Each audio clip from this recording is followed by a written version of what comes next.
Salut à tous.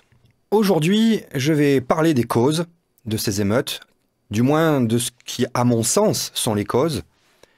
Et avant de commencer, je tiens à dire plusieurs choses. D'abord, dans cette vidéo, je vais parler que des causes. Je donnerai peut-être quelques solutions auxquelles je pense, mais je ferai une vidéo supplémentaire sur les conséquences et pour moi, les solutions qu'on peut vraiment apporter à ce problème pour éviter que ça se reproduise. Première chose. Deuxième chose, merci, dans la précédente vidéo, beaucoup plus de gens ont regardé jusqu'au bout. Je vous invite à faire la même chose. Je vous rappelle que ce ne sont pas des vidéos de divertissement, mais des vidéos d'analyse, même si ce n'est que mon avis. Et que donc, c'est cette analyse, elle va jusqu'au bout de la vidéo. Dernière chose, si vous pensez que pour régler le problème, il suffit de lâcher l'armée et qu'elle ouvre le feu dans les banlieues, ou si vous pensez qu'il faut tout pardonner à ces jeunes parce que les pauvres, ils n'ont pas d'argent, ils sont dans des situations difficiles, etc., etc., je pense, dans les deux cas, que vous n'avez rien compris au problème et que vous serez plus un problème qu'une solution, justement, pour régler ces problèmes-là. Voilà. Et je vais détailler mon raisonnement, donc, dans cette vidéo. Bien évidemment, ce n'est qu'une vidéo qui ne va pas durer 5 heures, donc je vais avoir des approximations, je vais rester de manière un peu globale, et je ne penserai forcément pas à tout, que ce soit de manière volontaire ou involontaire, parce que je ne pense pas à tout, moi je ne suis pas un génie. Voilà. Alors, à mon sens, les émeutes actuelles ne sont pas du tout de la même nature que les émeutes précédentes qu'on a pu avoir dans notre histoire. Je pense que ce n'est pas forcément une revendication sociale directe, avec des slogans, avec un truc organisé. Par contre, c'est un gros cri de colère et c'est le symptôme de plusieurs problèmes. Ensuite, la situation actuelle, elle est multifactorielle. C'est de nombreux facteurs qui ont conduit à cette situation-là. Et pas simplement soit de l'immigration, soit un problème d'éducation, soit un problème de pauvreté ou autre. C'est tout un ensemble de facteurs qui, à un moment donné, se cristallisent au même endroit et font exploser une situation. J'en profite d'ailleurs pour passer un petit message à la gauche qui soutient toutes ces émeutes et qui dit qu'ils sont normales, ils se révoltent, etc. Vous êtes total à côté de la plaque. Premièrement, ils sont absolument pas politisés, ils sont pas du tout dans la révolte politique comme vous pouvez l'être en pensant au communisme ou au soulèvement de la terre ou autre. Ça, c'est le premier point. Les jeunes des cités ne sont pas du tout politisés de la même manière que vous.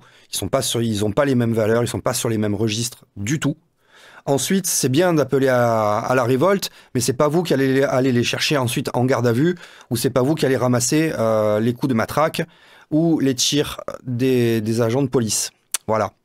Donc, si vous voulez vraiment appeler comme ça les jeunes à se soulever et à continuer leurs émeutes, allez avec eux. Et c'est le minimum. Hein. Sinon, taisez-vous. Arrêtez d'appeler justement et de mettre de l'huile sur le feu. On n'est pas du tout dans la révolution du Che Guevara pour changer le système. C'est pas du tout ce cas-là. Voilà, fin de la parenthèse. Alors, bien évidemment qu'il y a un problème social, avant tout. Il est sous-jacent dans tous les problèmes des banlieues et il existe depuis très longtemps, depuis que je suis né, j'entends ces problèmes-là. Et donc, je pense que pour moi, le premier responsable de ces situations-là, c'est l'État. Au sens large, l'État au sens large.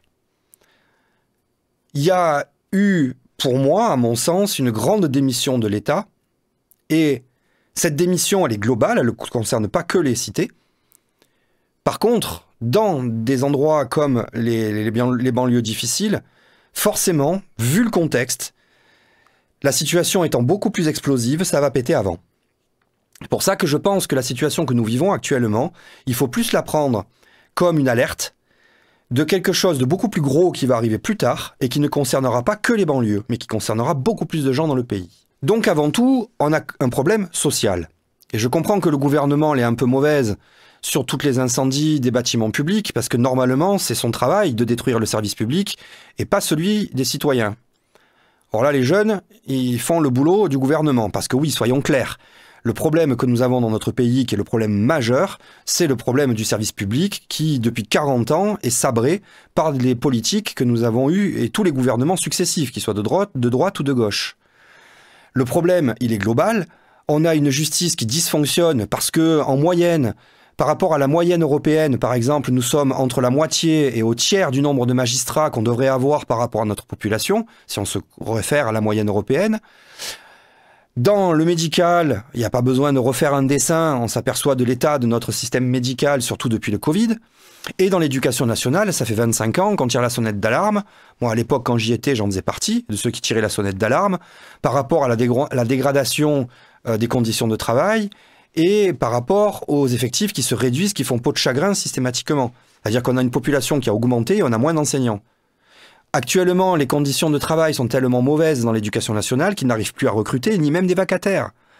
Donc, moi, tous les gens que je connais, avec qui qui sont devenus mes amis dans la durée, dans l'éducation nationale, 90% ont soit démissionné comme moi, soit sont en instance, je dirais, de reconversion. Donc, on a un vrai problème. Si les gens les plus compétents quittent le domaine, il ne va pas rester les meilleurs. Donc, on a un problème systémique qui est vieux, qui date de plusieurs décennies, et que pour l'instant, aucune idéologie ni aucune politique n'a réglé. Soyons clairs. Donc, tout ce qui est proposé actuellement par la gauche ou par la droite, vu que ce ne sont que des solutions de toute façon qui ont déjà été essayées, elles ne fonctionnent pas. Je veux dire, si on envoie l'armée, on va peut-être calmer ponctuellement le truc, mais on amplifiera le problème pour les années futures. De la même façon, si on fait rien, peut-être que ça va calmer le truc maintenant, mais on amplifiera le problème pour les années futures. Donc, un État qui est démissionnaire, et que c'est particulièrement vrai au niveau des cités, je l'ai vu quand j'ai travaillé, moi, en tant qu'enseignant dans ces milieux-là, ce qui m'a le plus étonné, parce que je ne pensais pas que c'était à ce point-là, c'est le fait qu'il n'y ait pas du tout de sécurité. La police ne rentre pas dans certains quartiers du tout. Donc, quand il y a une bagarre, et je l'ai vu de mes yeux, une bagarre de jeunes dans la rue, les flics qui passent à peut-être 100 mètres, qui regardent, mais qui n'interviennent pas. Je pense pas que ce soit normal. Donc il y a pour moi déjà une vraie démission de l'État, que ce soit en termes de sécurité, que ce soit en termes d'éducation, que ce soit en termes de santé, en termes de services en général. Alors c'est global au pays, mais dans les cités, c'est beaucoup plus problématique, puisque dans les autres endroits du pays, on a quand même le moyen, au moins en tout cas le niveau social, pour pouvoir compenser au moins en partie les déficiences de notre État. Donc ça c'est le premier point. Et quand je parle de déficience de l'État, je parle aussi des déficiences des structures d'aide. Par exemple, quand on regarde les déclarations à la CAF, etc., toutes les procédures qu'on doit faire pour pouvoir faire des papiers, à chaque fois qu'il y a un changement de ces procédures-là, c'est pour le rendre plus opaque ou plus compliqué. Moi, j'ai eu le cas en janvier dernier, quand ils ont changé les déclarations. Alors, je touche un petit bout de prime pour l'emploi. Quand je remplissais les papiers l'année dernière, j'avais juste à saisir mon chiffre, parce que j'ai qu'une seule source de revenus et je suis pas salarié. Donc, je saisissais mon chiffre brut dans la bonne case. Ça me prenait 3 minutes à faire en ligne et c'était simple et efficace. Ils ont changé le truc. Maintenant, je suis obligé de calculer mon net chaque mois pour mon activité. Et en plus, bien évidemment, les abattements que je dois appliquer sur le net par rapport à mon brut à la CAF ne sont pas les mêmes que ceux de l'URSSAF. Ça serait beaucoup trop simple. Hein? Les abattements, puis toutes les charges que j'ai, les pourcentages, en plus, ils changent régulièrement. Quand j'ai commencé à travailler, c'était aux alentours de 24%. Maintenant, aux alentours de 21%. Génial. On a réduit nos charges de 3%. Bon. Le truc, c'est que toucher des aides en France, contrairement à ce que disent et pensent beaucoup de gens, c'est pas simple. Moi, j'ai été dans des situations difficiles très rarement dans ma vie, et une fois en particulier, où quand j'ai demandé de l'aide, on me l'a refusé parce que je rentrais pas dans les cases. Donc pour pouvoir en profiter, c'est compliqué. Faire toutes les démarches administratives, c'est compliqué dans notre pays, et tout est fait pour que ce soit compliqué. Très clairement. Très clairement. Donc ça, c'est le premier point. Et ce n'est qu'un point parmi les autres. Je vais donner la parole à un chroniqueur de BFM TV, et oui, donc on va dire que c'est quand même pas le chroniqueur qui est le plus à gauche que je connaisse, qui pose un constat, parce que c'est un véritable constat. Il faut arrêter de masquer la réalité avec de l'idéologie. On a un problème de service d'État, et il faut qu'on le règle. Donc je mets de la musique pour éviter les problèmes de droit d'auteur. Voilà.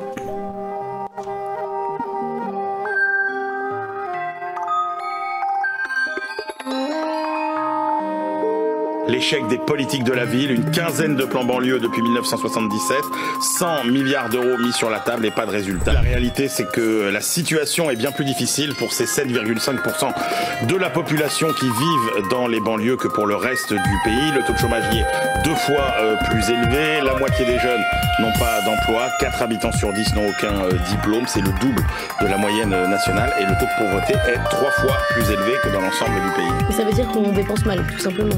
Quand vous regardez par exemple, est-ce que les habitants des quartiers pauvres reçoivent plus de transferts sociaux que les autres? Non. En France métropolitaine, on est à 6 800 € en moyenne par an. Là, c'est 6 100 € dans les banlieues. Est-ce que ces territoires plus pauvres reçoivent beaucoup plus de la solidarité nationale qu'ils ne contribuent? C'est pas vrai. Si vous prenez la Seine-Saint-Denis, par exemple, c'est le 3e département le plus pauvre de France et pourtant c'est le 8e contributeur en termes de cotisation sociale. Est-ce que les quartiers pauvres sont mieux traités par l'État que la France périphérique? Bah non, puisque si on regarde les chiffres en matière de santé, les quartiers prioritaires comptent moins de 250 professionnels offrant des soins de proximité. C'est 400 en moyenne en France et même quand l'État dépense plus, eh bien les chiffres sont trompeurs. C'est vrai par exemple sur le coût moyen d'un élève accueilli en éducation prioritaire, il est plus élevé, sauf que la qualité de l'enseignement qui est dispensé est moins bonne.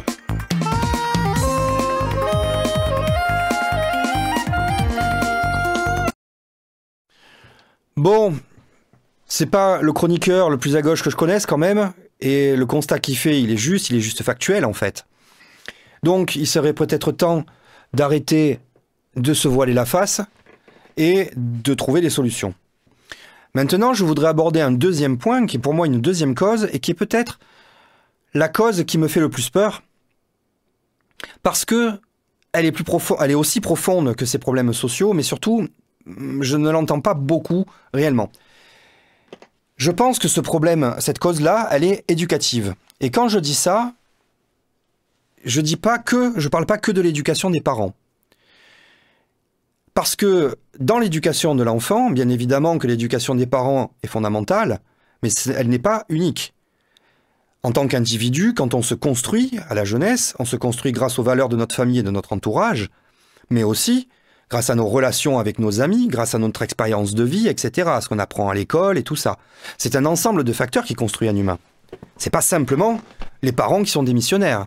On est d'accord que quand les parents le sont, des missionnaires, ça pose de gros problèmes, du coup, puisqu'il va manquer un pan de l'éducation. Mais on a ce même problème-là sur des jeunes qui sont désocialisés et qui n'ont finalement pas d'amis. Donc, pour moi, ce problème éducatif, il est assez global, encore une fois, il concerne tout le pays. Et dans l'éducation nationale, à l'époque, j'y étais, dès le début des années 2000, on commençait déjà à tirer la sonnette d'alarme parce qu'on repérait des comportements qui n'étaient pas normaux dans les classes. Quand je dis pas normal, c'est-à-dire que premièrement, ils étaient exceptionnels, en tout cas au début des années 2000, et c'était des comportements qui n'étaient pas acceptables, à la fois par rapport à ne pas gêner l'ensemble du groupe classe, mais aussi par rapport à la vision du poste de l'enseignant et de l'institution qu'avaient ces enfants. Or, une classe, c'est un miroir de la société.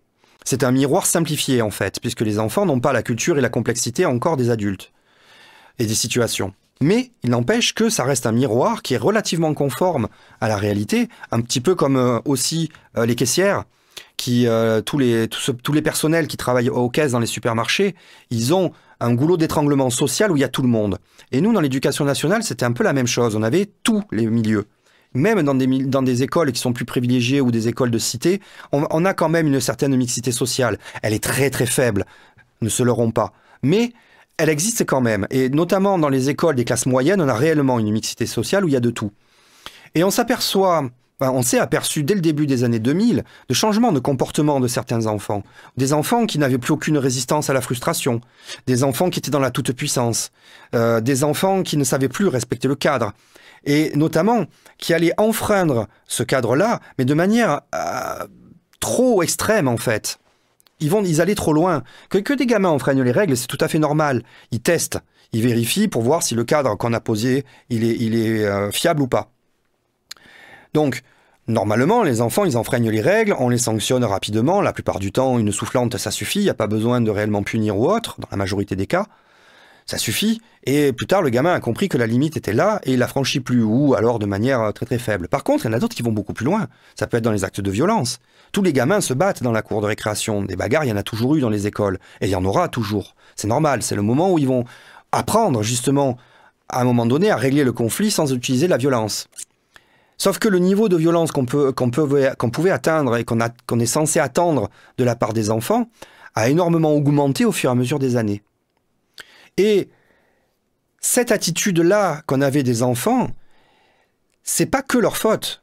c'est aussi la faute de tous les adultes et de tout l'ensemble de notre société qui a un impact. Là aussi, beaucoup de sociologues en parlent. Et plutôt que de sortir du contexte et de ridiculiser certaines positions, il vaudrait mieux y réfléchir et essayer de trouver et de regarder comment on pourrait compenser les effets de bord. Je veux dire, l'image des institutions dégradées, il y a quand même une grosse responsabilité de nos politiques et de nos médias.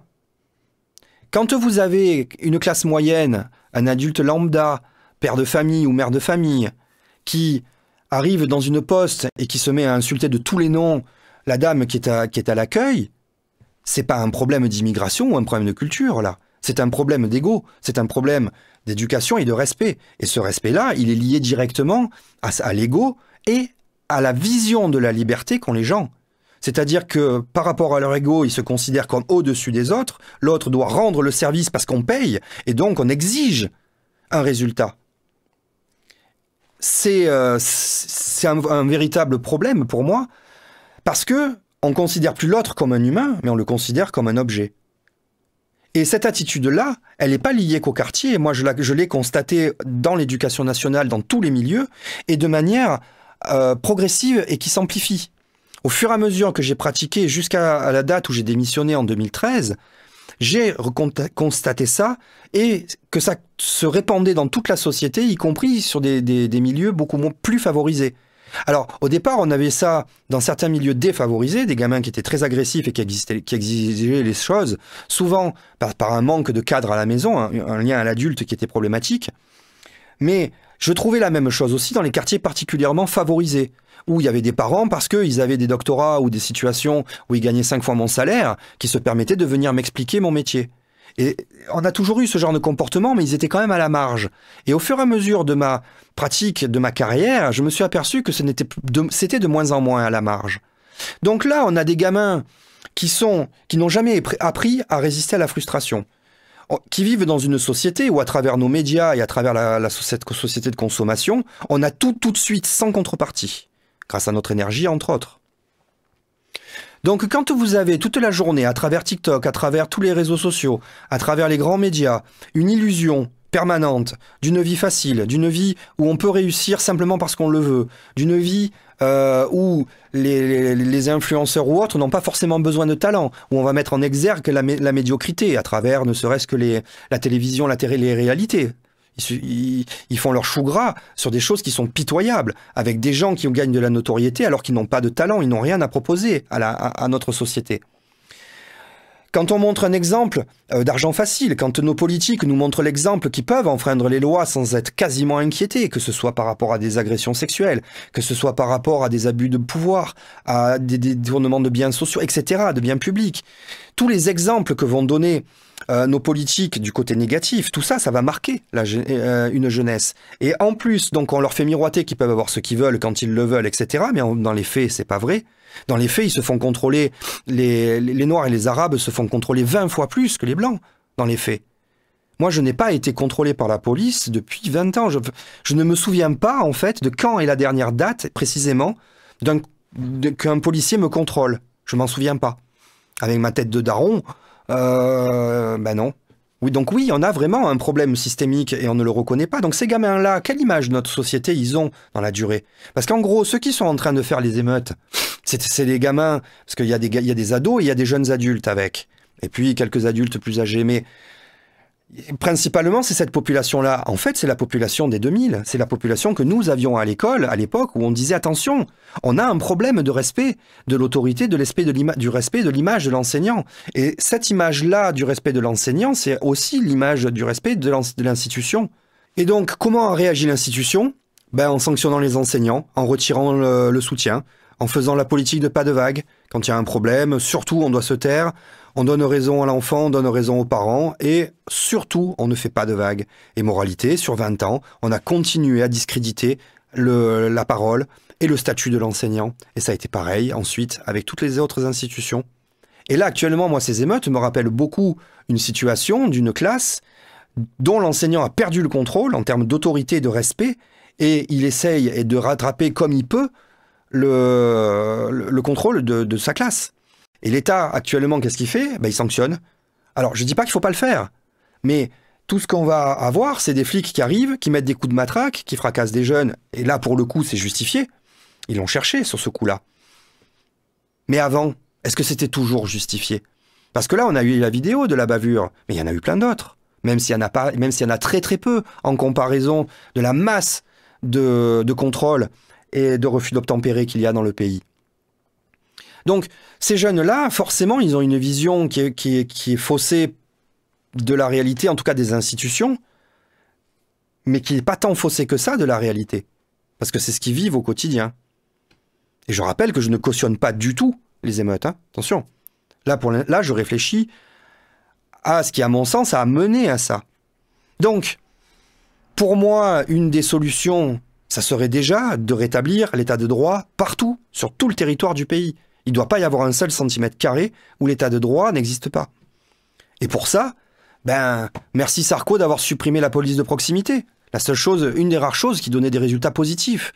Il faut rétablir la police de proximité dans les cités et il faut rétablir les services publics dans les cités. De toute façon, il faut rétablir les services publics dans tout le pays. Mais principalement, le service public doit être présent dans les endroits les plus défavorisés. Quand vous imaginez que sur une seule barre d'immeubles dans certaines cités, il y a la population entière de la ville qui est à côté de chez moi. Ambert, c'est 6500 habitants. Thiers, c'est 10 000 habitants. Vous avez des barres d'immeubles où il y a ça dedans.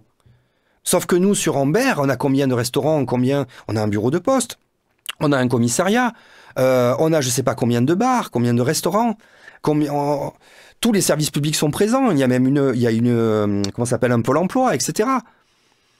On a tous ces services, on a une zone commerciale, on a des magasins, pour une ville de 6500 habitants.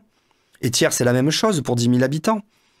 Alors que des cités où il y a 10 000 habitants par bâtiment, sur de très grosses barres d'immeubles, peut-être même plus, il y a quoi comme service de la population? Donc on ne peut pas demander à un moment donné à des gamins, à des gens, tout simplement, de rentrer dans le cadre, de respecter les lois, etc., et que eux s'aperçoivent ensuite qu'ils bénéficient de beaucoup moins que les autres, qui sont dans des situations sordides, et qu'il y a quand même un racisme qui est systémique dans la police, ça on ne peut pas le nier, ça fait des années et des années que des études et des rapports le remontent et qu'il faut le régler. Mais il y a aussi un problème à l'échelle de notre société d'acceptation et d'intégration. Et finalement, le problème d'intégration se trouve dans les deux camps. Maintenant, être pauvre ou être dans la difficulté, ça ne justifie pas d'aller brûler des écoles ou des bibliothèques, on est bien d'accord. À la limite, ils auraient mieux fait de piller les bibliothèques plutôt que de les brûler. Emportez les livres, ramenez-les chez vous, lisez-les. C'est pas bien de voler, hein, mais quitte à voler, plutôt que d'être beau et avoir des baskets à la mode, c'est peut-être mieux d'avoir plein de connaissances dans sa tête. Volez-les, les livres, à ce moment-là, puisque vous êtes dans les émeutes. C'est quand même dramatique de les brûler. Maintenant, donc, être pauvre ou dans la difficulté, ça ne justifie absolument pas d'enfreindre ces lois et de détruire encore plus le peu de services sociaux que vous avez que les gens ont dans leur quartier. Donc, moi, je connais des tas de gens qui sont pauvres. Il y en a plein en campagne. Il ne faut pas croire que les campagnes sont tous des privilégiés. C'est pas vrai. Moi, je fais partie des classes moyennes, plutôt basses, classes moyennes, puisque je gagne à peine le SMIC, même pas, en fait. Par contre, j'arrive à vivre bien parce que je vis en campagne, mais quand je suis pas bien chez moi, j'ai de l'espace autour, je peux sortir. Donc, des pauvres, il y en a en campagne, on met pas le feu aux poubelles simplement parce qu'on n'est pas content. Par contre, la différence, c'est qu'on a des espaces où on peut cultiver du potager. La vie est beaucoup moins chère. Il y a une solidarité de fait et nos relations avec l'institution ne sont pas forcément très dégradées. On constate la disparition des services publics et on le regrette. C'est pas pour autant forcément qu'on va se mettre en conflit avec la police. Globalement, nos gendarmes, on les connaît, ils sont pas nombreux, en réalité. Donc c'est le fait que dans le contexte, dans le milieu dans lequel les pauvres vivent en campagne est très différent de celui des cités, qui fait que les cités explosent en premier. Mais n'imaginez pas que les pauvres ailleurs ne finiront pas par exploser aussi. Donc pour moi, pour résumer, ces causes-là, ce sont des causes qui sont à la fois sociales, qui sont à la fois éducatives et qui sont représentatives du mal d'une époque. Et qu'il va falloir corriger. Et pour finir, je vais mettre des tacles à la gauche. C'est-à-dire qu'à un moment donné, il va falloir arrêter aussi de pardonner et de considérer que tout est des circonstances atténuantes. le principe de mettre l'enfant au centre du système, il n'y avait pas besoin de le préciser. Tous les enseignants de France, et depuis des décennies, ils sont là pour bosser pour des gamins. Par contre, l'idée ensuite d'en faire des enfants rois puis des enfants de Dieu, vous récoltez actuellement les conséquences de ça. Parce qu'un gamin a besoin d'un cadre clair. La liberté, c'est apprendre à s'auto-discipliner et à apprendre les contraintes et la résistance à la frustration. Être libre, c'est savoir se frustrer soi-même, en réalité. Quand on en a un enfant, son espace de liberté, il est très restreint. Quand il naît, il est lié uniquement à l'espace corporel quasiment de sa mère, puis progressivement à l'espace de la maison, puis on va lui apprendre à se comporter dans cet espace-là. Et puis à un moment donné, on va l'amener au cadre de l'école, etc. Et dans sa vie, dans son éducation, progressivement, il va gagner de la liberté et on lui apprend à la gérer, cette liberté. On lui apprend à faire gaffe aux pièges, on lui apprend à ne pas se blesser. Puis ensuite, on va lui laisser utiliser le couteau parce qu'il est capable de couper une viande sans se couper un doigt. Et c'est comme ça qu'on apprend progressivement et qu'on élargit le cercle des libertés au fur et à mesure en apprenant toutes les responsabilités et les conséquences qui vont avec les actes. Mais on est arrivé à une situation où les pauvres petits, on ne doit plus jamais les frustrer. Dire non à un enfant, c'est le traumatiser. Et ouais, mais le cadre, il l'apprend comment? Vous pensez pas qu'il vaut mieux mettre une tape au cul à un gamin de 3 ans qui met sa main dans le feu? Non, vous pensez pas? À 3 ans, je parle pas de le défoncer, le gamin, je parle pas de le battre. Mais à un moment donné, quand vous dites au gamin que vous lui empêchez 1 fois, 2 fois, 3 fois, 4 fois, au bout d'un moment, la tape au cul, elle suffit, en fait. Et je parle vraiment d'une tape au cul, je parle pas de lui mettre une rouste. Ça suffit. Et moi, j'ai toujours dit au niveau éducatif, si vous avez un enfant qui est vraiment testard, qui veut pas comprendre et qu'à un moment donné, il va falloir intervenir physiquement pour pouvoir mettre la limite, faites-le le plus tôt possible. On s'en aperçoit vite des caractères, hein. Parce que toutes les petites tapes au cul que vous allez mettre entre 3 et 5 ans ou 10 ans, c'est pas frapper le gamin. C'est juste la petite tape, ça suffit. Ben, tout ça, justement, vous n'aurez pas besoin de le faire à 17 ans. Parce qu'à 17 ans, on n'est plus sur le même registre, là. Non seulement c'est inefficace de le tabasser, mais en plus il peut riposter, etc. Et je pense pas que ce soit la meilleure des solutions. Donc quand un gamin il dysfonctionne à 17 ans, c'est avant que ça pose problème. Et c'est en cherchant les causes. Et encore une fois, en cherchant les causes sans idéologie au milieu. Bien évidemment qu'on va pas fracasser des gosses, s'il faut pas le faire. Mais dire à des parents interdire à des parents et les mettre en garde à vue parce qu'ils ont mis une claque à leur gosse, ça, c'est pas acceptable. Vous avez, il y a un mois de ça, une histoire, je sais plus dans quelle école, de tout petits de maternelle qui se sont mis à deux pour tripoter une autre petite de maternelle. Et le garçon, il a 6 ans. Alors cette histoire, elle est montée jusqu'au commissariat, ministère et tout le Bataclan. Bon, je suis pas sûr, je connais pas le contexte. Je suis pas sûr que ce soit vraiment nécessaire d'aller si loin. Bref, c'est un autre truc, donc je juge pas. Mais en attendant, la mère du petit garçon qui sort du commissariat avec son gosse, qui lui tire une gifle, ils la remettent en garde à vue. On est d'accord que bon... Mais là, les gendarmes, soyez là pour le coup, je veux bien qu'il y ait l'application de la loi, mais le rappel à la loi, ça suffit. Vous sortez, vous dites, madame, il faut pas faire ça. Sinon, la prochaine fois, machin. Mais dans une condition comme ça, son gamin, il a tripoté une petite, etc. Elle est venue le chercher au commissariat exprès. Et vous lui dites non. Une gifle, ça va, il va s'en remettre, hein, le gosse. Moi, dans ma vie, j'en ai pas pris beaucoup. Mes parents étaient pas des violents, mais j'en ai pris quelques-unes. À chaque fois, elles étaient justifiées, et à chaque fois, je les remercie de me les avoir mises. Parce qu'il fallait. À ce moment-là, j'étais tellement con qu'il fallait me la mettre. Donc, il faut faire la nuance.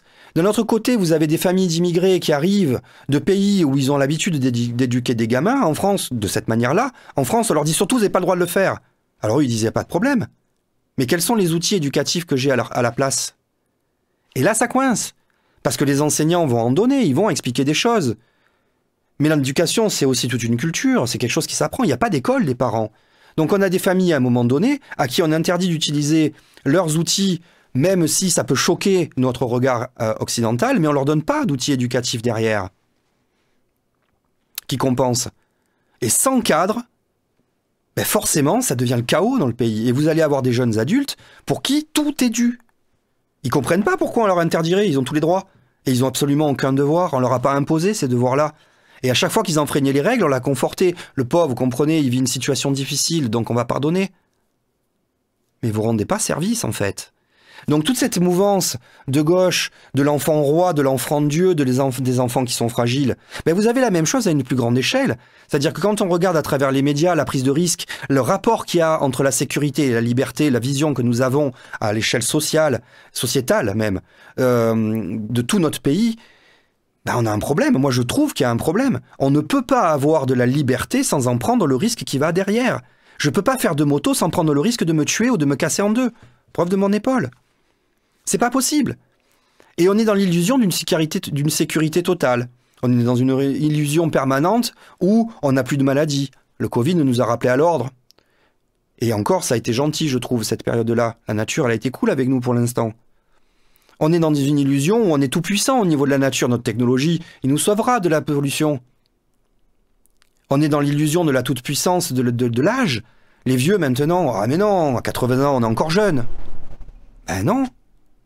On n'a plus de vieux, on n'a plus le droit de le dire, on parle de personnes âgées. Ce principe de réalité, d'accepter la réalité telle qu'elle est, c'est pas de la dénigrer, c'est de trouver des solutions.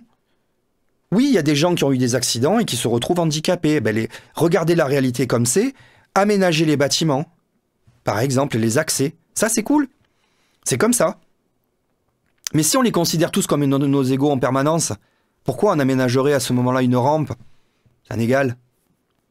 Si on considère que tous les humains sont les mêmes et qu'il n'y a plus de différence entre eux, parce que c'est choquant la différence et de la discrimination, comment on règle les problèmes qui sont liés en fait à chacun, aux besoins de chaque individu justement, ou chaque partie de chaque groupe, chaque minorité?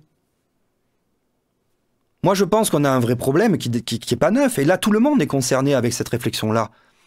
Et ma position là-dedans, c'est que je refuse de perdre de la liberté pour gagner de la sécurité dans certains domaines, et je suis prêt à lâcher de la liberté pour gagner de la sécurité dans d'autres. Si on peut être libre actuellement, et si je peux m'exprimer actuellement comme je le fais, en critiquant le gouvernement, en critiquant des partis politiques, en critiquant des idéologies, c'est parce que justement il y a un état de droit, et que j'accepte de réduire ma liberté et de me plier à la loi et à la justice française. Je l'accepte parce que, justement, ce que me propose le système me convient. Mais si derrière j'ai plus les contreparties du système, notamment des services publics, pourquoi je continuerai à payer des impôts? Vous voyez où je veux en venir? Ce sont des questions que je pose. Moi, j'apporte pas de solution là. Je pose, mais c'est une réflexion. Donc c'est une vidéo qui est plus longue que les autres, forcément, c'est un sujet extrêmement complexe, et encore, je n'ai fait que le survoler, je n'ai fait que lâcher comme ça des réflexions que j'ai menées ces derniers jours, et puis bon, aussi d'autres qui datent de plus anciens. Donc moi, en solution, déjà, je proposerais de restaurer la police de proximité. Au niveau de la justice, on a besoin de plus de magistrats, il faut recruter, et puis peut-être que, alors je sais pas si ça existe, parce que j'ai pas les connaissances dans le domaine, mais moi j'aime bien, je trouve que le système du juge de paix en Belgique est intéressant, qui va se charger juste de régler les conflits de voisinage et les petites choses, sans que ça ait besoin de remontrer dans tout le système judiciaire, par exemple, et de façon à régler les choses locales. On pourrait avoir des juges de paix un peu disséminés un peu partout, et qui puissent justement aider simplement pour éviter que ça monte à la plainte, etc. Ce sont des solutions à creuser. Donc si on veut restaurer le calme, bien évidemment que ça passera par la force, il n'y aura pas d'alternative, et il n'y a pas de surprise à avoir dans ce cas-là. Moi, quand je vois le raid qui braque quelqu'un pour l'arrêter, ça me choque pas, il fait son travail. Surtout quand, avec le raid, regardez les images, c'est particulièrement propre ce qu'ils font. Donc là, c'est normal, on passera par de l'autorité obligatoirement, mais derrière, si on ne corrige pas les réels problèmes, si on ne corrige pas, si on n'amène pas des solutions réelles, sans rentrer dans les idéologies, que ce soit à gauche ou à droite, mais qu'on se base sur de la réalité, c'est ce que disent les gens de terrain, les études, les rapports, etc., qu'on a pu avoir depuis des décennies, tant qu'on ne fera pas ça, ça ne fera qu'amplifier le problème. Ça réexplosera dans quelques années, et ça sera de pire en pire. Voilà. Je ne sais pas ce que vous en pensez. N'hésitez pas à le dire en commentaire, n'hésitez pas à vous abonner, etc. Je ferai une prochaine vidéo sur plus l'actualité et les solutions et les conséquences plutôt que je vois, moi, à terme, sur ce qui se passe, parce que le gouvernement ne peut pas prendre de bonnes solutions actuellement, de bonnes décisions. Il y aura toujours des effets négatifs et qu'il y aura toujours des conséquences. Donc on en parlera dans la prochaine vidéo. Je vous dis à plus pour ce sujet-là.